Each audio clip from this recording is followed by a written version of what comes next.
Hi, and welcome to Realpolitik, a podcast where we gather to respond to pressing issues in global affairs by prescribing realistic foreign policy solutions to the governments of Canada and the United States. In this episode, we have the pleasure of welcoming Dr. Dizboni, professor at the Royal Military College of Canada. Together, we will discuss the history of conflict in Iraq, and end by proposing a peaceful and diplomatic solution to it. I thank him for his time and service. Here's our discussion on the topic.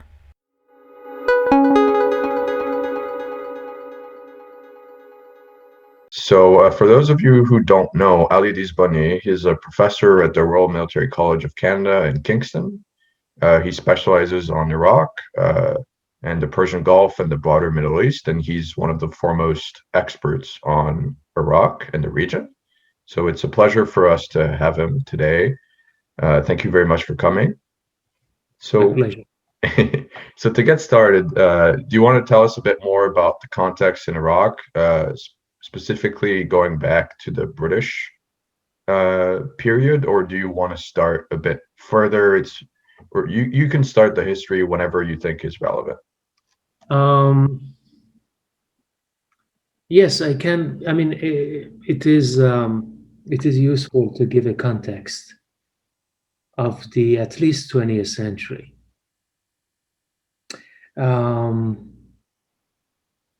When you look for Iraq in history books, Middle East politics, the usual suspect textbook is Introduction to Middle East Politics is a good way to start. You have short chapters on modern nation states in Middle East, and Iraq is one of them. That means that you didn't have a nation state before 20th century called Iraq. You had the territory called Iraq or Iraq, which was part of the Ottoman Empire, or before that, other Mongolian or Arab Muslim empires. So that was the situation. That's one thing.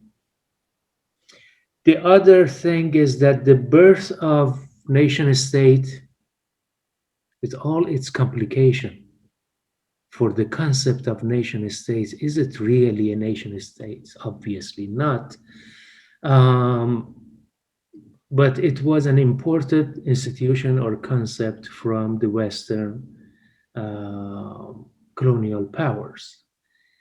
Oil was a big factor, which propped Iraq to the attention of the British, mostly British power at that time, and Iraq was 1920s part of the Kingdom of Saudi Arabia, as a Saudi family was a Hashemite were ruling in Iraq.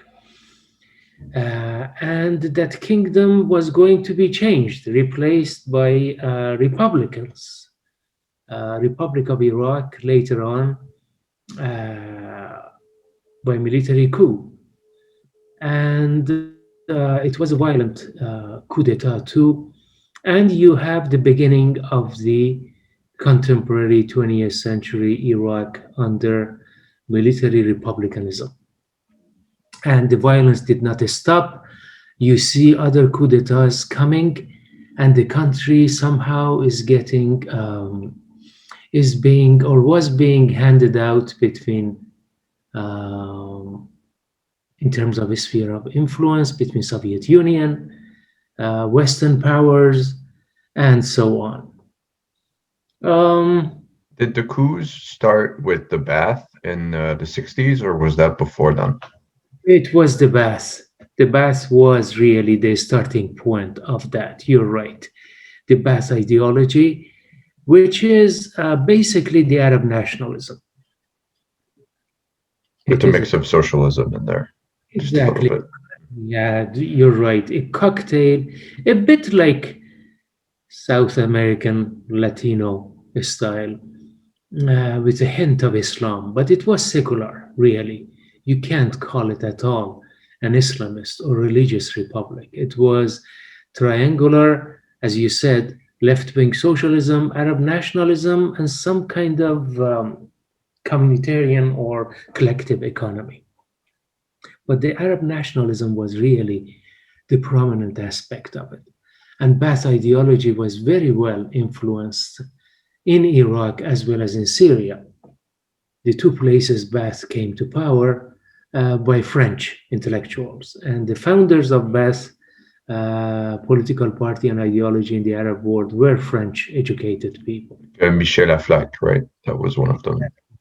Flag, right, and Bitar and others.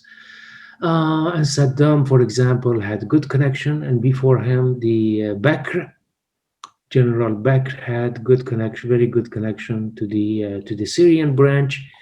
But at some point they fell out, the Iraq and Syrian Ba'ath, which was basically not ideological, but most national interest and how we say that, not really national interest, I'm sorry, more kind of psychology of leaders and different, how we say, different political machinery in the two.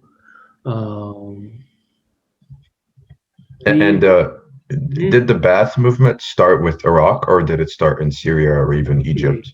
It started in Syria, and obviously the Israeli-Arab war impacted a lot the evolution of the nationalism in Iraq, as Israel was perceived the occupant of the Arab land. Again, there was no religious tone to it in those discourses, and few wars, and obviously Arabs lost those wars. Another key factor that influenced a lot the Iraqi leaders, Republican leaders, was Jamal Abdel Nasser. Egypt, right? Exactly. He was not a Ba'athist, but he was an Arab nationalist, and again a military guy. Launched a coup d'etat against the Egyptian king, and he took the power and somehow bring the Egypt in the new era of economic development and also liberation of the Arab lands, both from the Israeli occupation, but also from conservative, how you say that? It would use a rej'i, the retrograde, pacifist Arab kingdom, like Saudi Arabia and stuff like that. So those oil monarchies really felt threatened by Abdel Nasser and others. So they tried at some point with their economic power they had, with the boom in the oil prices, to somehow curtail those Arab republicanism. You still see a remnant of that conflict between Arab monarchies and the Arab republicans. Arab monarchies were emphasizing a bit the reason of the monarchy, the reason of a state, raison d'etat of the state somehow, the survival of the monarchy. But the Arab republicans had more universalistic approach in their foreign policy to expand the idea of secular Arab republic in the region. The Yemen war, the deployment of Egyptian forces and stuff like that. To get back to Iraq is, I guess one way to bring it back would be, you mentioned secularism. One big part of the Saddam government was that he would make sure that the minority, the Islamic minority, which was the Sunni minority, if I'm not mistaken, would be represented in government, whereas the Shia majority would now be able to repress that group, or even the Kurds, which made up about 30% of the population.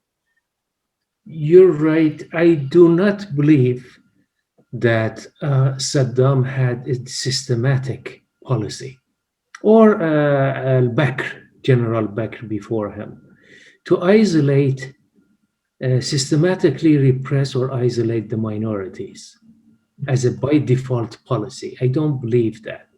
It was a consequence of a suspicion of the activities of some of Shiite ulama, like in Najaf or Karbala, the two key Shiite states, as opposed to the Sunni minority, 30%. You're right. Shiites were always majority in Iraq and powerful.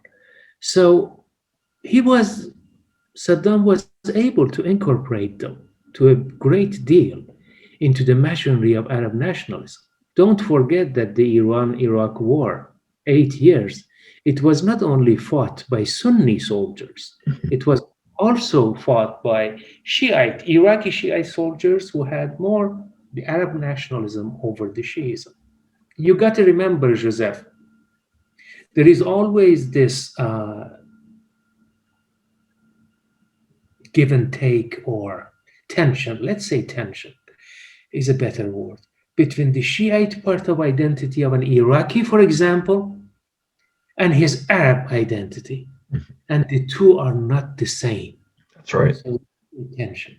So That's right. an That's why Iraqi, if you go into the western parts of Iraq and you ask people where they're from, a lot of them will say they'll self-identify as their religion. They'll say I'm Sunni or I'm Kurdish, or some even might say I'm Iranian because they think the borders of Iraq weren't really drawn up to fit their interests because they were drawn up by British and imperialist powers.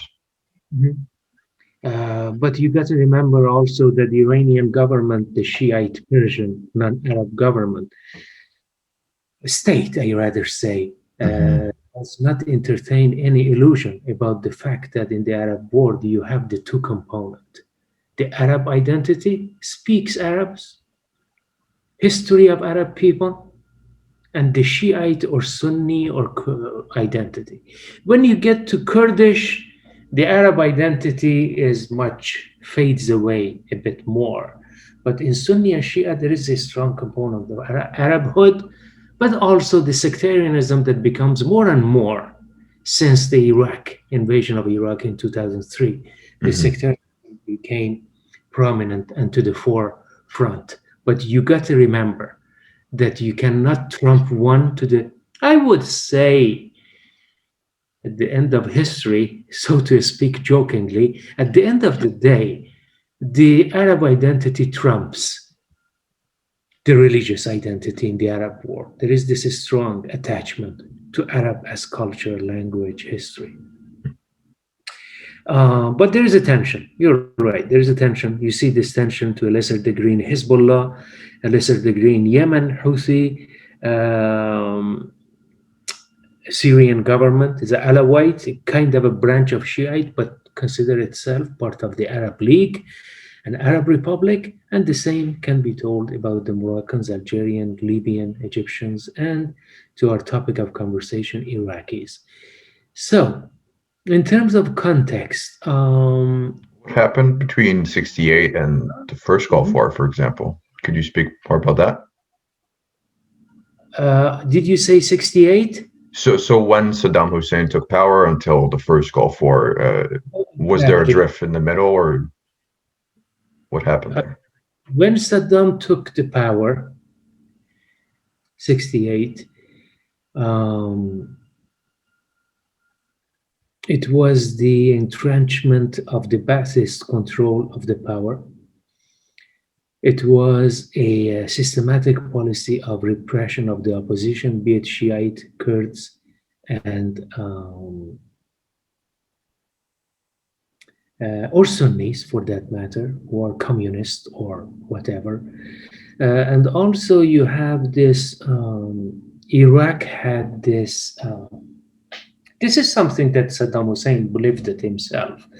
Iraq had this, in the mind of other Arabs, this buffer zone against the Iranian, I don't need to repeat it, Shiite but non-Arab Persian, and big historical tension since long time between Persia, since the invasion of Arab, but before that too, like 7th century, and the Arabs. So Iraq had this strategic value for its Arab brotherhood or Arab nation in general, as a buffer zone, as Egypt was a little bit fighting forefront against Israel, but Iran was conceived as a deeper historical threat and competition.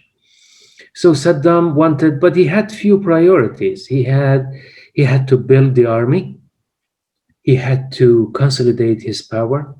He had also to take care of Kurdish issue, and he didn't succeed because Shah of Iran was financing and equipping and logisticking in many ways the Iraqi Kurds against Kurdish Iraqi Kurds against Saddam influence. Saddam tried couple times in big campaign to repress them, did not succeed, and finally Saddam had to realize that the resolution of the Kurdish separatism in Iraq or identity, separatism in Iraq goes passes through Tehran. So Saddam decided in 1970s to sign a treaty with Iranian Shah, the king, to resolve the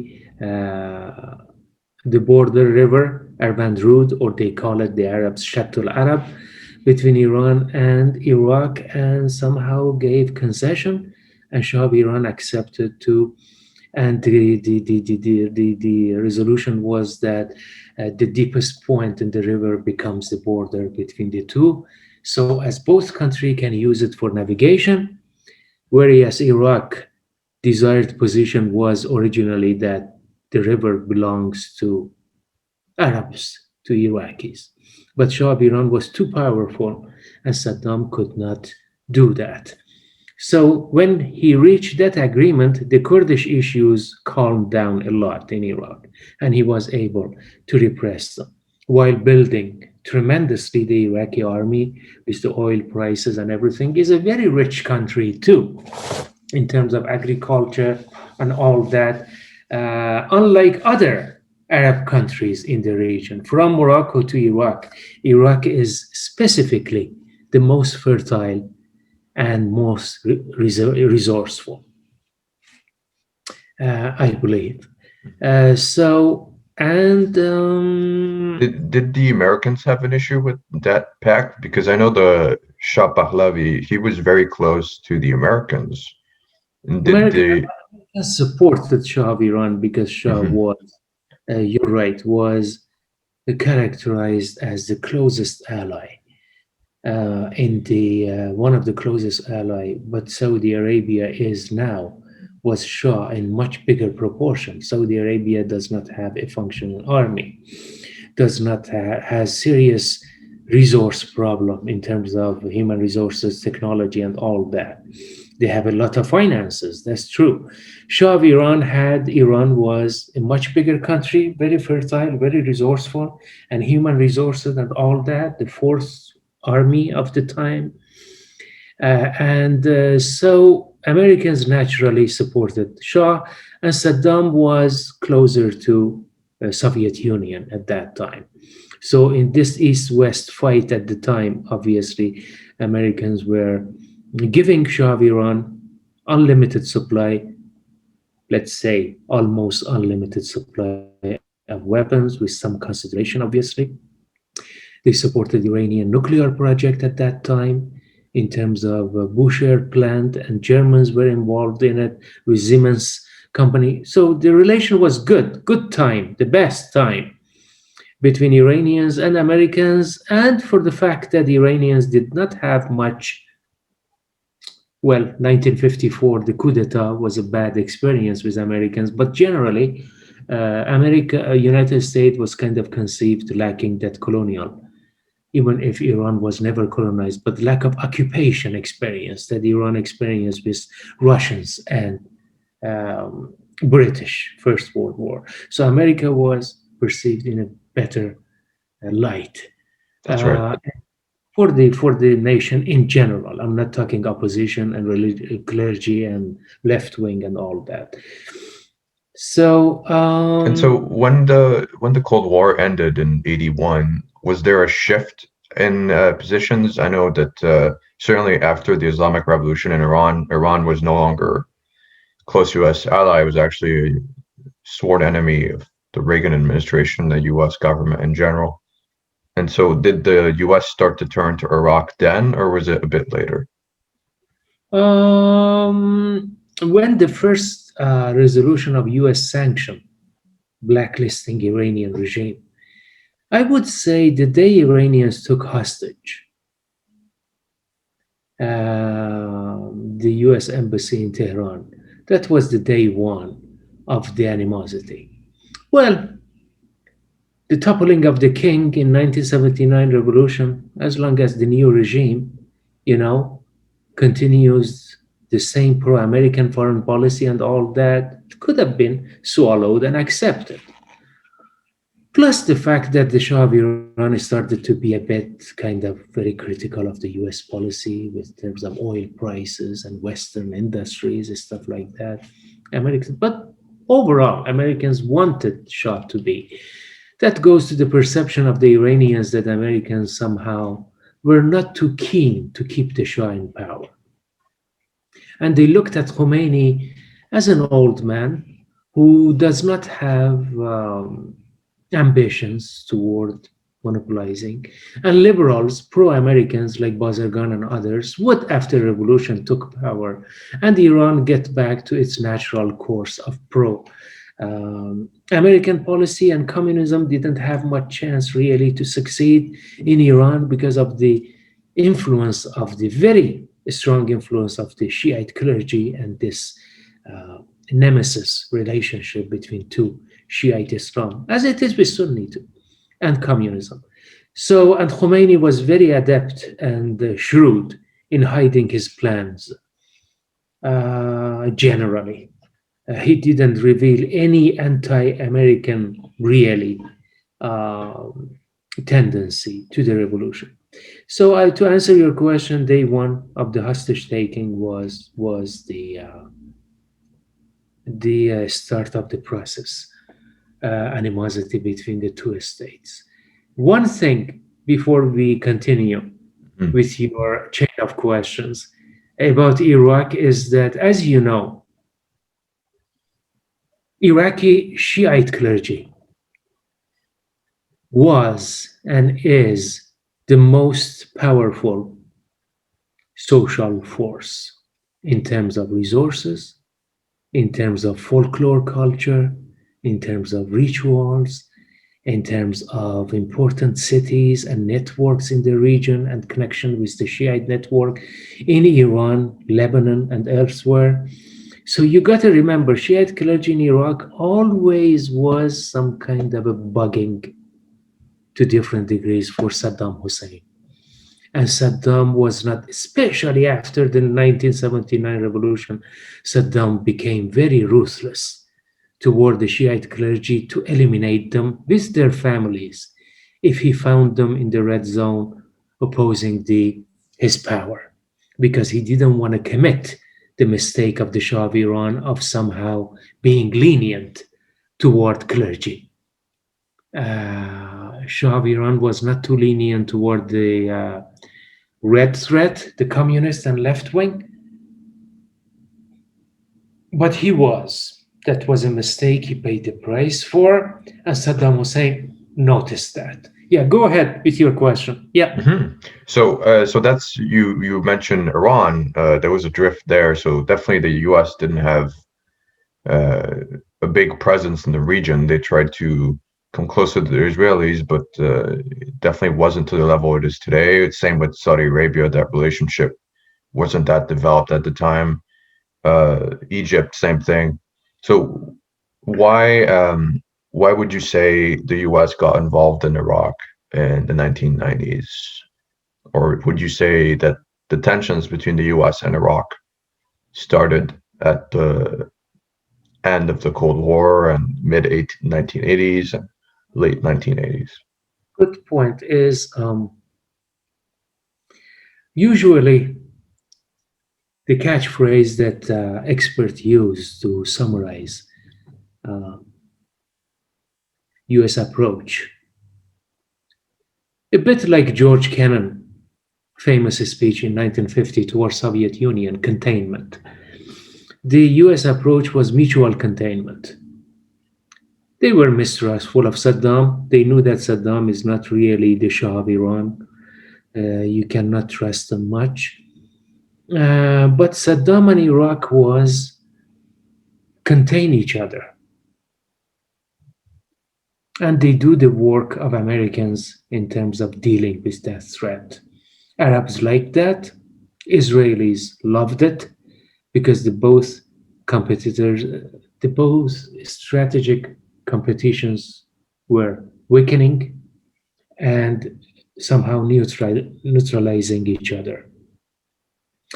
Saddam's decision to attack Iran, which United States did not condemn and fully supported in 1980s, from 1980 to 1988, in terms of weapons, intelligence, with AWACS. And it was not only United States, the whole Western world was behind Saddam Hussein as long as he was able to pay for those. Because they said, okay, and by 19 mid 80s, Americans tried to also pass on weapons to Iranians through McFarlane and all that. It was also tit for tat, as being described, for hostage release in Lebanon, so Iran would use its influence to do that, but Hmm. also how not to let any country to win the war, not Iran nor Iraq, so it would be a stalemate, and a That's right. stalemate suited Americans. So Saddam was naive enough, as he was naive before in his fight against Kurds, that finally he came to realize that he has to find a settlement with Iranian Shah. So it was very tempting to attack Iran in 1980, very tempting. But in terms of, after the fact, it's easy to criticize him. Saddam Hussein thought that, okay, when I occupy Iran and get that most resourceful province of Khuzestan, that kind of 80% of Iranian oil revenue comes from, I would end up to be the champion of the Arab world, neutralize the Persian threat, as they call it, al-Majusi, the fire worshippers, the Zoroastrian threat, and would be big time. And I'm going to have the control over the Persian Gulf, would become the Arab Gulf, Al-Khalij al-Arabi, and it would be a huge strategic boon for Iraq and for the Arab world. The naivete was that he thought that the United States would live with that. When I say United States, more importantly, Israel would be living with that fact. The answer is no. Israel would never live with such a bigger and more resourceful Arab competition to Israel. So, And you mentioned stalemate. Do you think that went with the U.S. belief that they shouldn't go with regime change, which they didn't follow up on later on in 2003? But initially, the H.W. Bush government decided not to topple Saddam. Do you think that was the right call? And do you know why that was? Or did that play into the idea that, well, if we keep both Iran and Iraq at a stalemate, neither power is going to take over, as you mentioned, the Arab world and become a too powerful force for the U.S. or Israel to control? mhm. So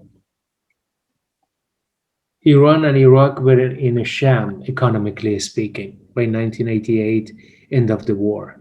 Mutual containment achieved. Israel happy, Washington happy, and all countries who do not like Iraq.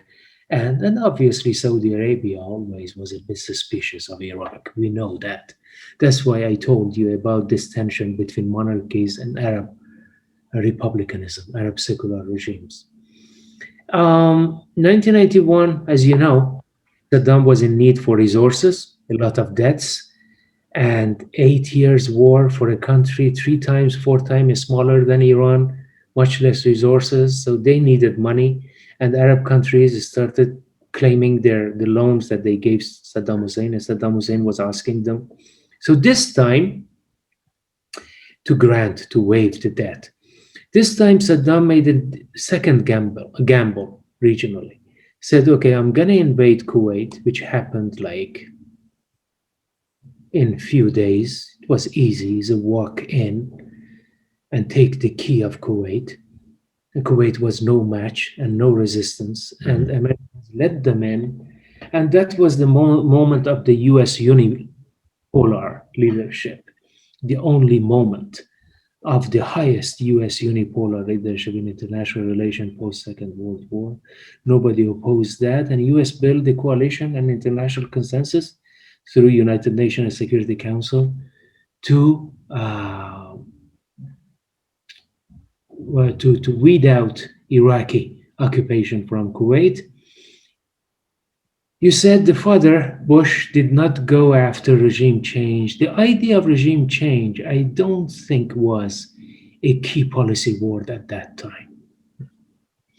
And I don't think that George Bush father was keen on engaging US forces because you need boots on the ground to do that. And he was a guy from the Vietnam generation and all that. He thought that, listen, we got the occupation out of Kuwait, promises to the Arab allies, Arab partners kept. Saddam is backed to the corner, and now we're going to impose on him sanction, crippling sanction. After sanction on Iranians, the second most brutal sanction are probably imposed on Iraqis, if not North Koreans. I would say Iraqis, the same as North Koreans, like oil for food. You remember? Hmm. Iranians never had this idea of oil for food in relations with the American sanction, but they were in a sham in terms of 1990s post Kuwait invasion, poverty.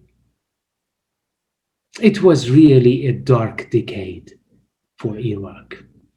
2003 was the moment that the sun tempted to put Iraq on the axis of evil, despite having no connection to Al Qaeda. And Al Qaeda would never trust Saddam Hussein to share any secret with them. Even if Saddam was tempted to use Al Qaeda somehow, but there was no hard fact of any kind. Islamist forces would never trust Saddam Hussein. And he doesn't have a record to be trusted. So, and he doesn't come out as a religious figure. Anyway, so Even then, 2000, there was still no connection to 9/11 whatsoever, or even Bin Laden. There's just no connection there. and no WMDA Right. project. Yeah. The nuclear site was raised off, was totally dismantled by Israeli airstrike in 1980. That the Iranians loved that operation. That was a moment of short honeymoon between Israeli and Iranian revolutionaries because Saddam's nuclear project, Joseph, as you know, had two targets, allegedly, in his strategic doctrine. First, Iranians, the Persians, and second, Israelis. So Iranians were very happy because if Iraq had the nuclear, uh, I had no doubt Saddam Hussein had no hesitation to use it against Iranians, and that would be the end of war. Um, he didn't even have to use it just by threat of using it, probably Iranian. And Israel could not tolerate such a scenario. So, getting back to our 2003 and 9/11, Hmm. the son, George Bush, decided to finish the dad job. And he kind of didn't like the idea that his dad did not finish the job. And this American naive perspective of finishing the job. Americans never finish the job nowhere. They Yeah, didn't that's finish, right. they didn't finish the job in Vietnam. They didn't finish the job in Iran. And the list goes on. Americans are very good in transfer of technology, economy, business, American dream, and all those stuff. But in terms of military operation, they are Not they are a bit more successful in their own backyard with Monroe Doctrine and all that. That's a different story. Anyway, so Hmm. 2003, Iraq was even much more weakened, and it was easy to take out this time due to the sanction and all that, right? Because, Joseph, the idea of regime change, you got to put the boots on the ground. 9/11 created this willingness in the American society to send the boys and change the regime because 9/11 really traumatized American psyche and perception. But you didn't have that in 1991. Hmm. So Americans did not want really to sacrifice, and it had election cost and price for the father in the election.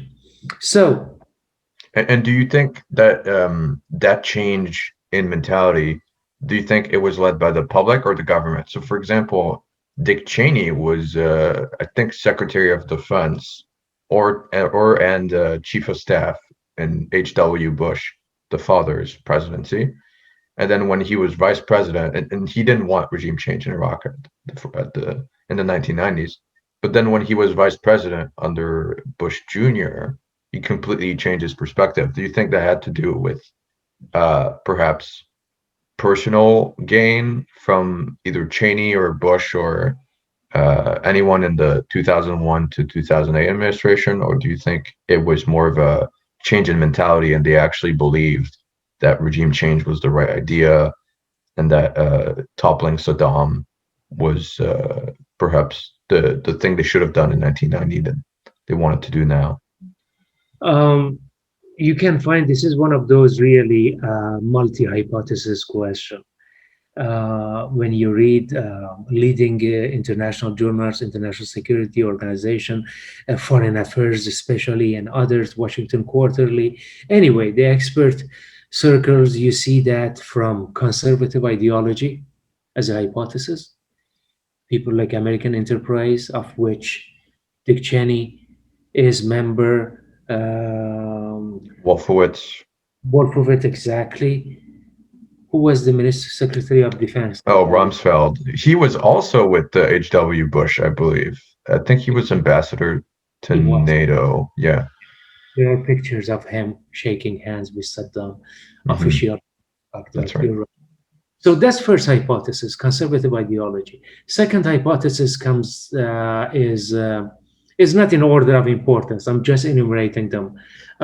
Oil factor and the geopolitical importance of Iraq as base for United States to fight terrorism in the region, Hmm. rather than waiting for them at the United States that the fire comes home with international terrorism. No, you go there and you do a Roman Empire style, military base or British style, military base there and do operation from the region. Psychology. George Bush was a guy wanted to finish that job, and the list goes on. The hypothesis. I would say, if you can imagine yourself in the situation room and talking about Iraq, obviously, if it was Yemen, Americans would never do that. But Iraq is a rich country, and Arab states were ready to Hmm. cover the expenses a little bit because they hated Saddam Hussein and they didn't want to have because Iraqi invasion of Kuwait was the death blow to any chance of Arab unity, Arab brotherhood. It was the last nail on the coffin. That's why Islamism was on the rise because Arab nationalism, secular Arab nationalism was dead. So Arab money, Iraqi oils, and Iran as the other component of the axis of evil. So you're next to Iran. So to curtail Iranian ambition, you're in Afghanistan, you sandwich Iran between the two. You protect the Arab regimes from Iranian revolutionary ambitions or infiltration. And you also have the resources of Iraq, so it would be, and also the idea of democracy.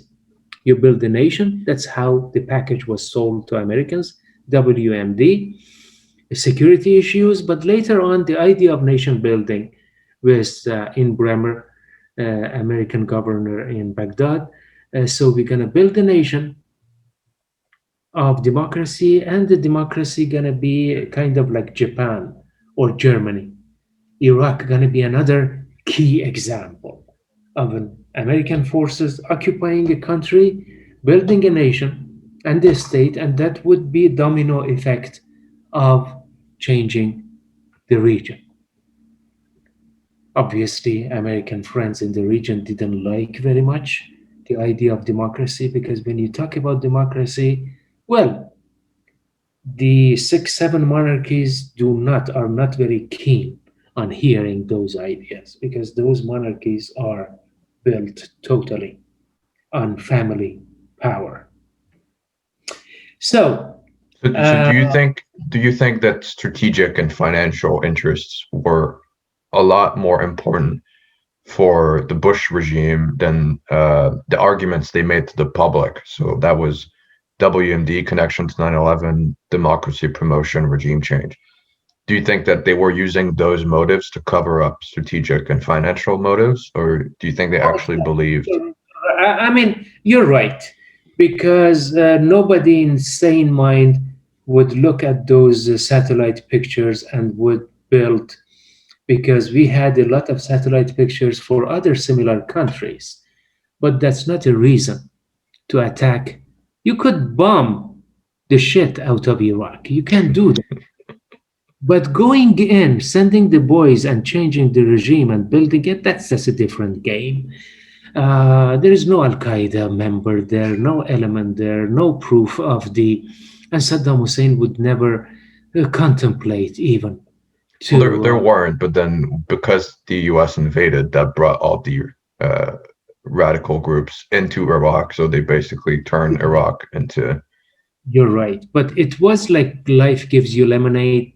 A lemon, you can make a lemonade. Is that, Mhm. oh, a perfect opportunity to do another invasion and to grab this big piece as Iraq, very important country, the richest country in the Arab world, all things considered, and you control Iraq, you control Saudi Arabia and other Arab monarchies, so you have the strategic resources of the universe, so to speak, of the planet in your hand, and you got to tell Russians, Chinese, and others what to do, because they need oil, Chinese, and a lot of other booming economies, and Russia out of Middle East, and we're going to take care of Iranian regime from there. So that was the calculus. And they never thought that, okay, that would be a silver plate of putting Iraq, because, oh, people were telling probably when they reached out for expert, an expert told what they wanted to hear. Oh, okay, listen, Iraqi Shiites are Arabs first, so they would not ally with Iranians. Iranians have their own problems. And Iraqi people from A to Z, they all hate Saddam Hussein. So they're going to hug us as a freedom fighters, and they would be we would be champions in Baghdad, and we're going to build a pro-American market democracy. That was the reasoning, really. They didn't think through of the, and Israel did not oppose the idea either vehemently or like strongly. Maybe there were some voices, Israeli voices, don't do this, it's complicated and all that. But the idea of But Americans, the prime minister of Israel at the time was also very conservative on foreign policy. I think that was why he's very ruthless with Palestinians. Terrorist attacks from Palestine were way up. All the talks between Arafat and the prime minister of Israel and Clinton just completely completely shattered after he took power. Forget his name, but he came in, I think, in 2001, and he basically supported the invasion in Iraq. Very hardliner on Palestine as well. exactly. And the Israeli Prime Minister Isaac Rabin was assassinated in 1995. That was the death of the Oslo process, one, two, three, however you want to call it. Anyway, Hmm. you're right. It is, and Saddam was a donor of the sponsor of a lot of Palestinian families and giving money and supporting some opposition or resistance, or however you want to call it, terrorist organization, anti-Israeli. So I would say Israeli, and listen, being Likud or Labor Israeli party, that doesn't change the geopolitics of Israeli foreign policy. They would always think Iraq or any other Arab country, except for Egypt, because of the Camp David peace process, as a threat.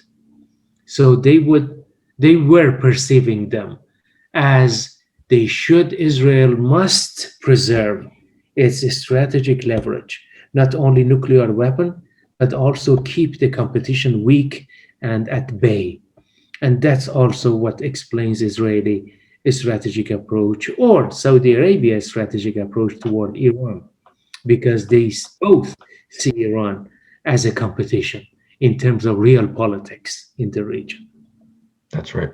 And so to get back to 2003, I think late 2003, as you mentioned, Bremer had de-Baathified the government. There was no authority in Iraq by 2004. And even though for the first week or so, the Iraqis were very happy and did think, okay, well, we're finally liberated of a tyrant for the most part.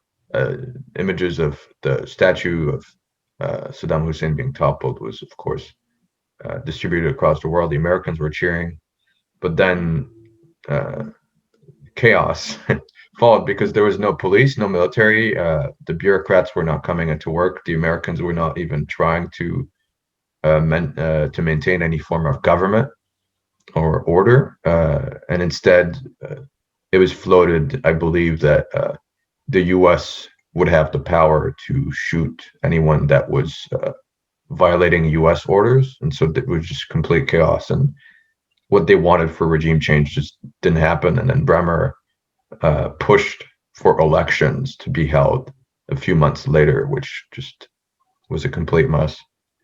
Right. And he faced a few key questions. One was what to do with the Iraqi army, as you said, de-Baathification. Actually, but the policy of General Sisi when he came power in Egypt to Muslim brotherization of the Egyptian administration.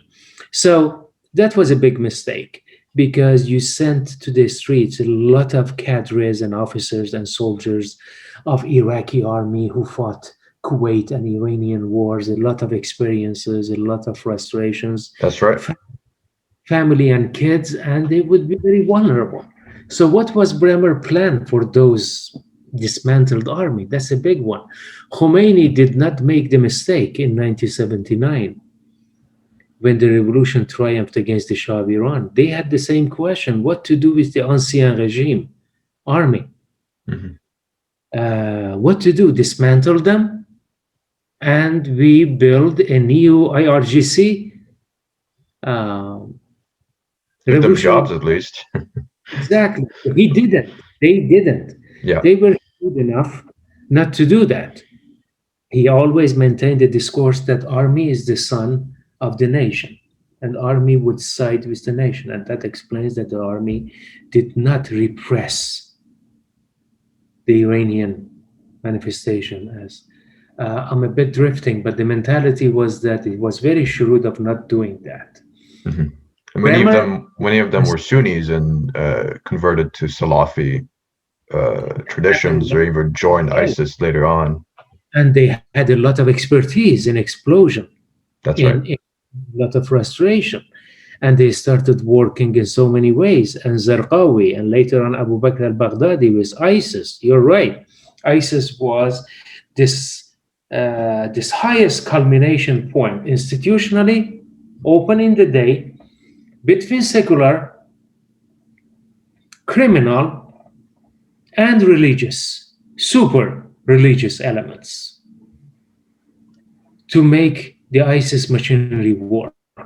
And ISIS was the latest Sunni effort to free the Arab land from the Zoroastrians, as they used to call it, from the Persians, from the Americans, and they didn't mention Israel, they didn't mention the monarchies, but that was American occupation. Um, they used this metaphor, Al Qaeda metaphor, Al Harb al Salabi, the crusade, اتحاد الحلف الصهيوني Salibi, the Christian Jewish alliance. But that was not really prominent in ISIS narrative. The narrative was American occupation and Iranian ambition in Iraq. So you're right. That Bremer policy ultimately led to that. And the writing of the constitution is a federal recipe for Iraq. So that was a good decision, not to officially break up Iraq in three countries: Shiite in the south, Sunni in the middle, and Kurdish in the north. That would be totally bad and would create a lot of opposition from the Arab nation and also Iranians, because Iranians do not want Kurds to become a separate nation. And you know why? Because Iranians have millions and millions of Kurds in Iran, and Turks. Turks. Turkey has 17 million Kurds. So that they didn't want that. So that was a recipe for disaster. So a federal formula for the country to make it work, a bit like, A lot of President. African nations have that principle as well. They mix. There's countries that have dozens of ethnic and linguistic groups together, and they try to make it work in a federal government. You're right, like Rwanda, Hutu, Hmm. Tutsi and Hutu, all those countries, and Lebanese formula of conventional states, the president Christian, legislative president Sunni, and prime minister Sunni, legislative president Shiite. They had that kind of the Taif conference formula, and for Iraq they went for a similar stuff to do that. Hmm. So yeah, A lot of people were critical of that policy and think that in retrospect, the U.S. should have split the country into three parts.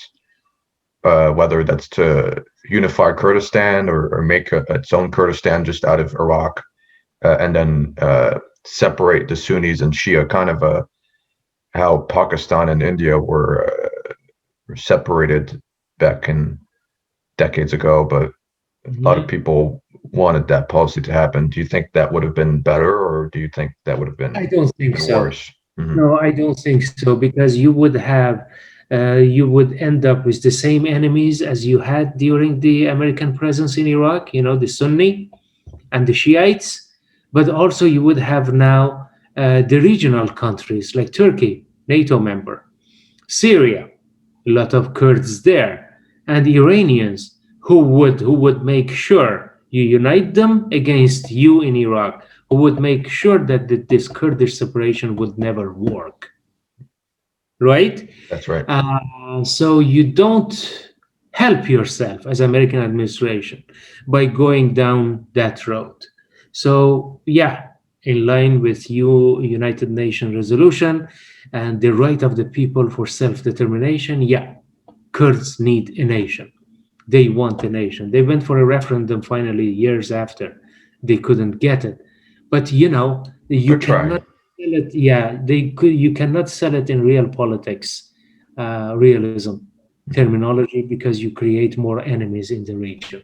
And Arab nations were not happy. Saudi Arabia, I don't think Saudi Arabia wants to see a fragmented Iraq, Hmm. because there would be a Shiite state, right? And the Shiite state would be another Hezbollah right on the border of Saudi Arabia. The only happy country would be um, Israel, because Israel is very happy to see a fragmented That's right. Iraq.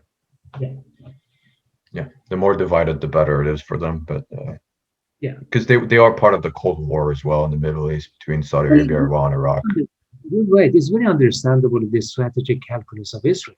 It's a small country, very small, limited resources, powerful in some respects, in the ocean of enemy countries, and not enemy countries, enemy people, in a region that every people hates you, doesn't like you.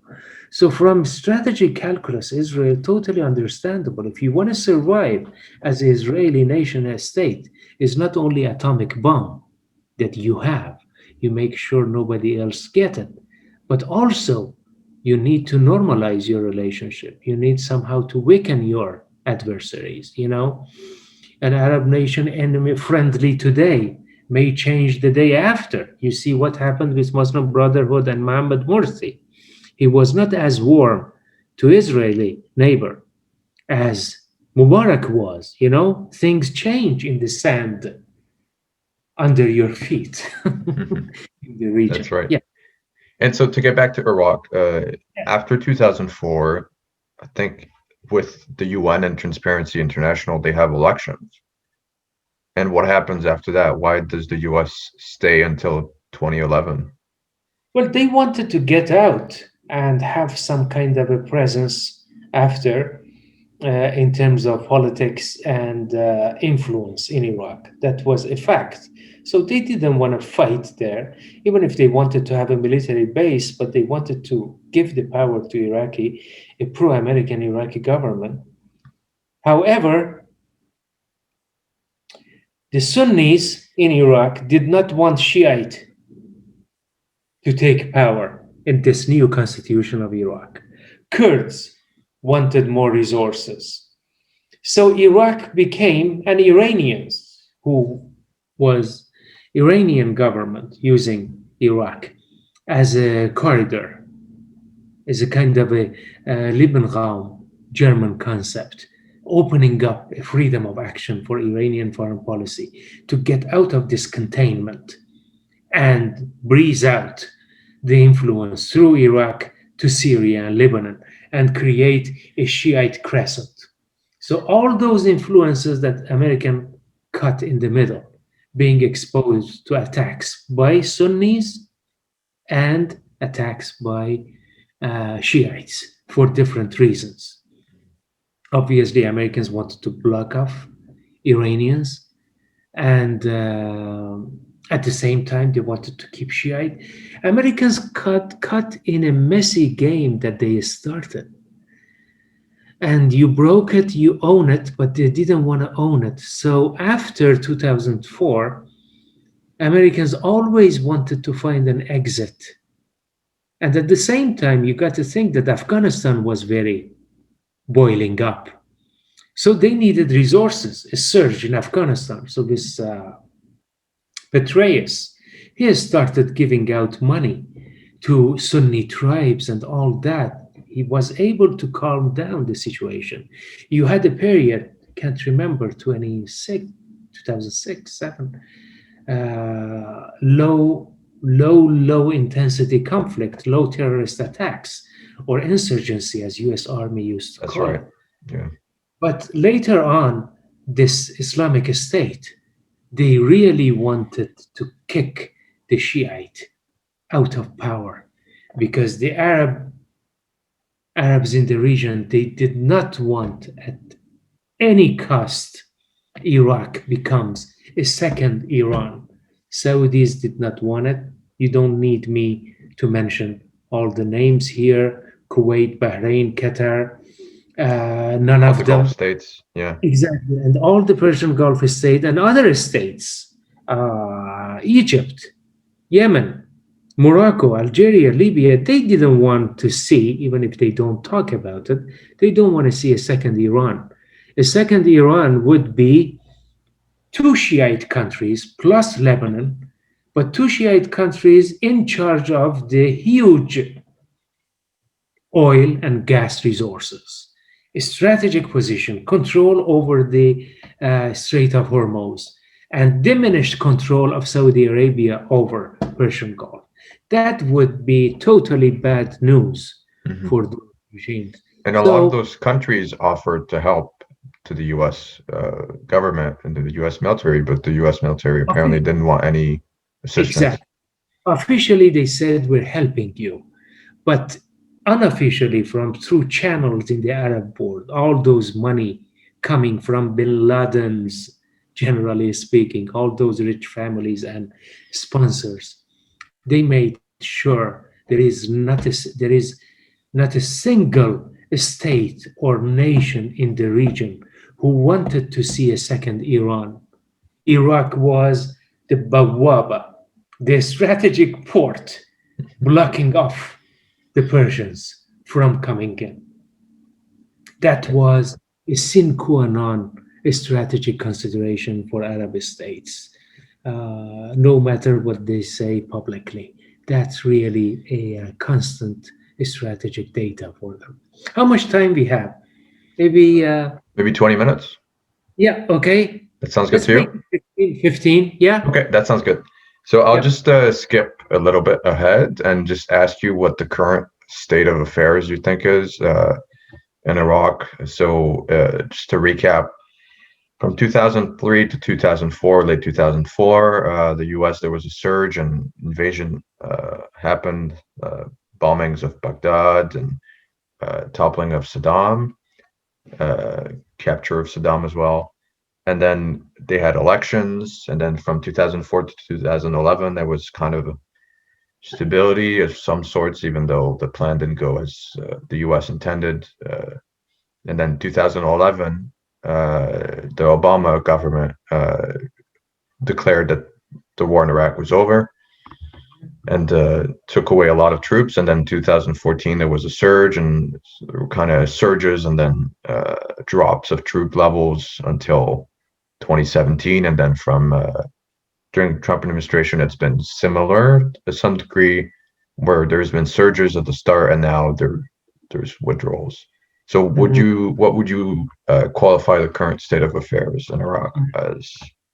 Yeah, before getting to the current state of affairs, just a supplementary point to what you said is that from 2011, Obama, to 2015-16 rise of ISIS and the capture of the second biggest city of Iraq, Mosul, you have a period of civil war somehow, meaning that you have a kind of a semi-functioning government in Baghdad, and the oil is being sold, but you have constant explosions, kamikaze, suicide bombing, Suicide bombings, yeah.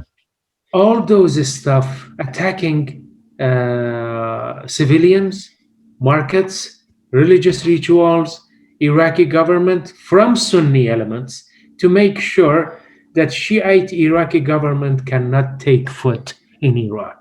People do not consider this when they talk about Iraq. They say, oh, Maliki was a tyrant. Maliki was a Shiite, selfish Shiite ruler. He isolated Sunnis. He isolated Sunni from the army, from the administration. But they do not appreciate the fact that Sunnis were attacking non-stop the Iraqi Shiite government and rituals and market. That was non-stop. So it was not the stability in Iraq. It was not calm. It was US army was giving less casualties. Hmm. But Iraqi population were getting killed That's right. in big number. We got Hundreds of thousands of civilians. ISIS brought back Iraq again to US attention in terms of Iranians became very active to help out Kurds and Iraqi government to push off ISIS invasion. Americans were very slow, very slow to do that. They didn't share intelligence if they had with Iraqi government that ISIS is moving around. Americans had every bit of the region under their satellite, and they could have seen that easily coming up.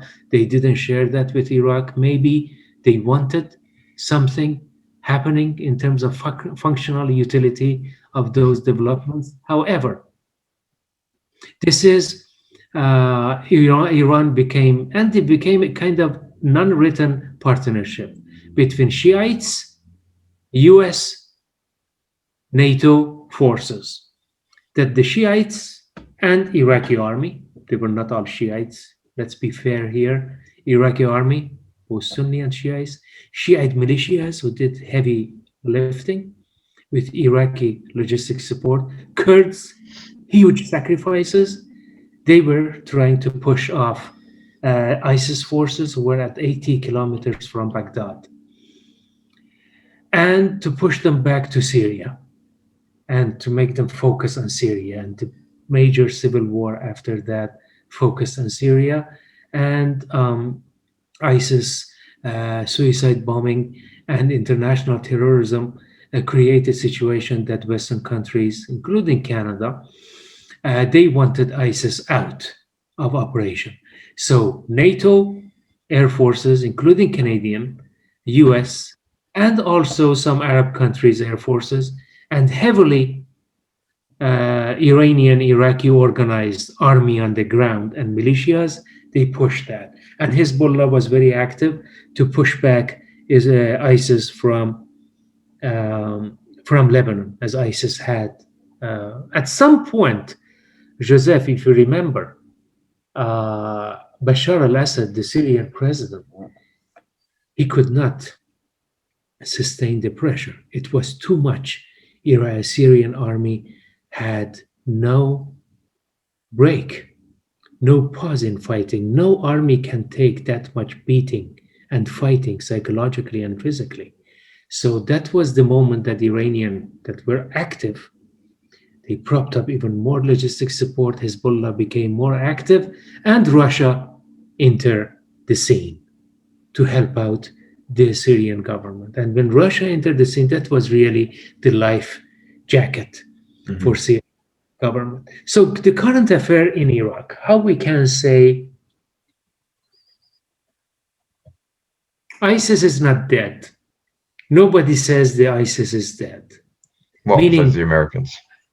Exactly. Nobody says that. Even American experts say that, the more, the fair-minded of them, they say that ISIS is not dead. Well, the policymakers, that's a different game. ISIS is not dead because, in my view, the Arab desire is not dead to make Iraq a Arab Sunni government country. That is the long-term strategic goal of Arab nations.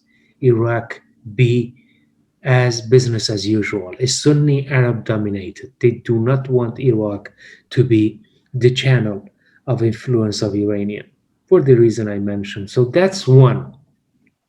That strategic competition is going on there. And everybody's pulling Iraq their direction. Saudis want them to be the member of their club. Americans wanted them to be the member of the US Saudi club in terms of distancing from Iranians. Iraqi regime is really in a very weird situation. They don't want to go completely Saudis and pro-Americans. At the same time, they don't want to piss off Iranians too much either, because if you piss off Iranians, they can create a lot of troubles for you.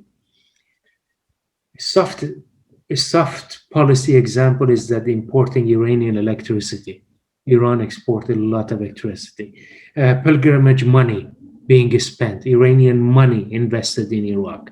And pure security reason, Iranian can create problems for you, as they're doing that in Afghanistan to make American experience fail.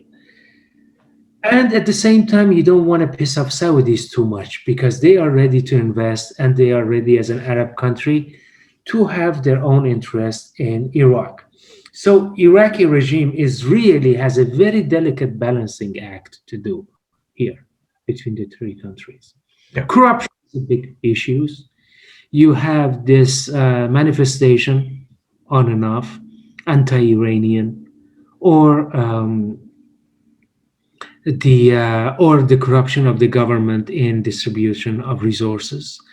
You have the assassination of Qasem Soleimani and Mahdi Mohandes, the leader of the Iraqi Shiite militia and the Iranian commander of the Quds forces, the foreign branch of the IRGC, Iranian Revolutionary Guard. That was a big development. Things calmed down a bit.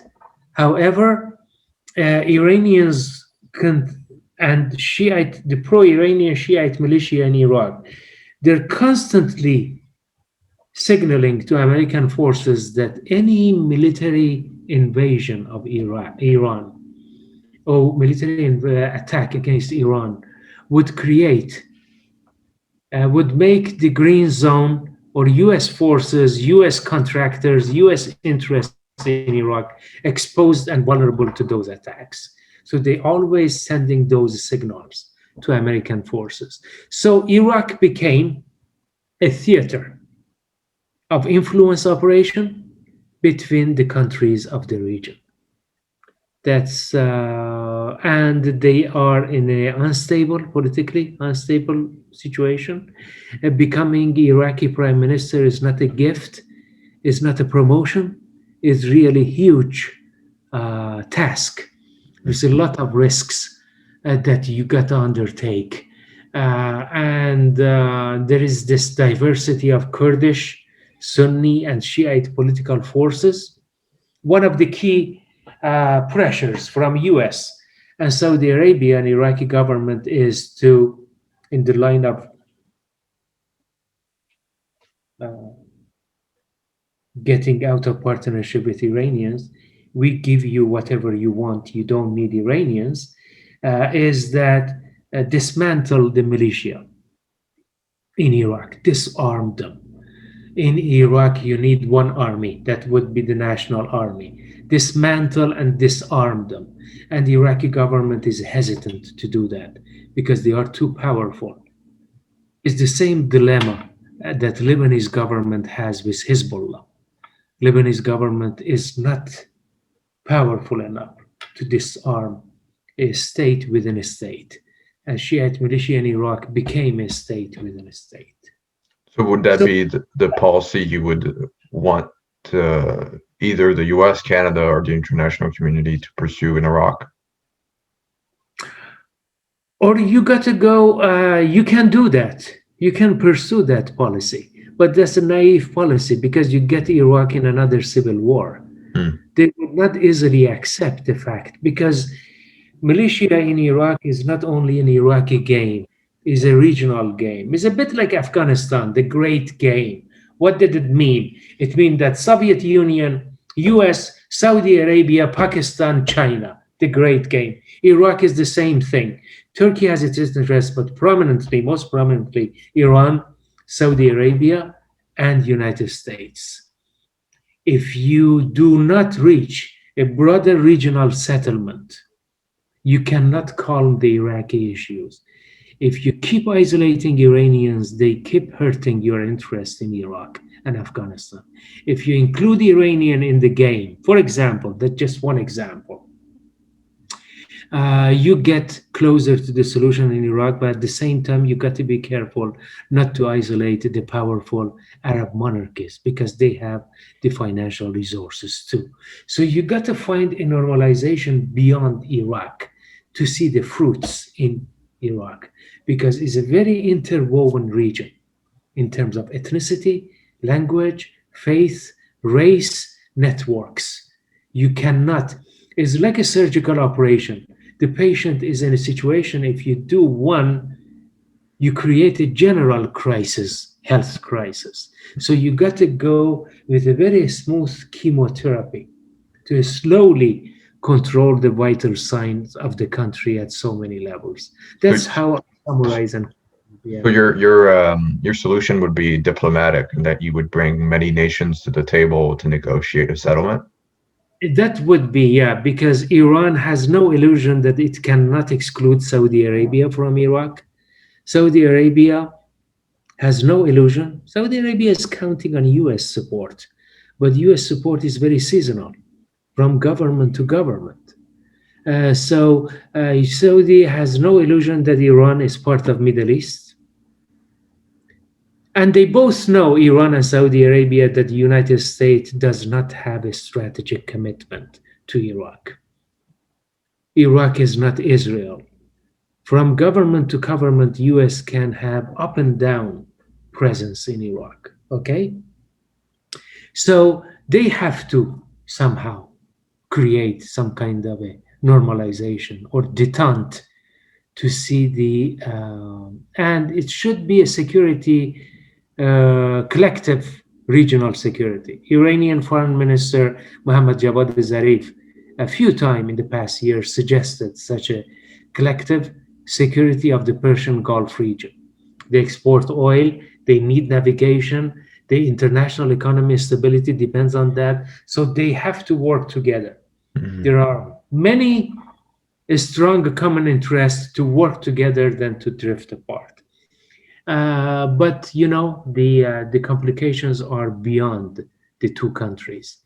We are not sure that which way United States want to go anyway. Yeah. Who else would you bring to the table? Would you bring the Israelis, the Saudis, the Americans, All Canadians? Israelis would ultimately should come to the table, but in a gradualist state of mind, and what you can do is that let's start with the Persian Gulf.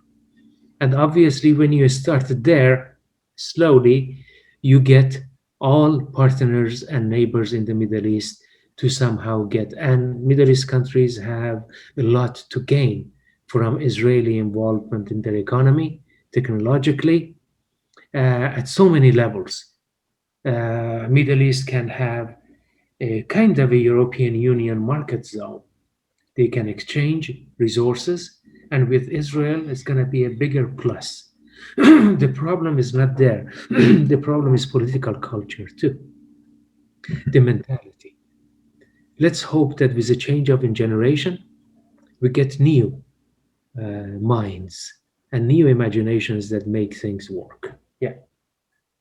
Well, with that concludes all my questions. Do you have anything to add or ask before we close off? I'm good, Joseph. Thank you very much for the opportunity. I hope that, and we'll be in touch for future, research and possibilities. Of course, I'll be happy to work with you on any other topic or any other research endeavors. Thank you so much for coming, by the way. It was a pleasure and an honor, and I hope this was useful to the listeners as well. Thank you very much, and take care. No problem. Take care. Bye Bye bye. bye.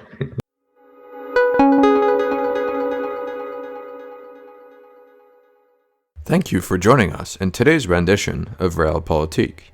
Please join us next month for a new episode where we will explore the current civil unrest in Nigeria, the brutal response to the protests, and propose possible solutions to the tensions.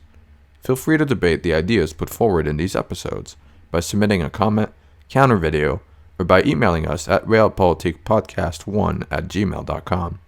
Please check out our Patreon if you would like to support us as well.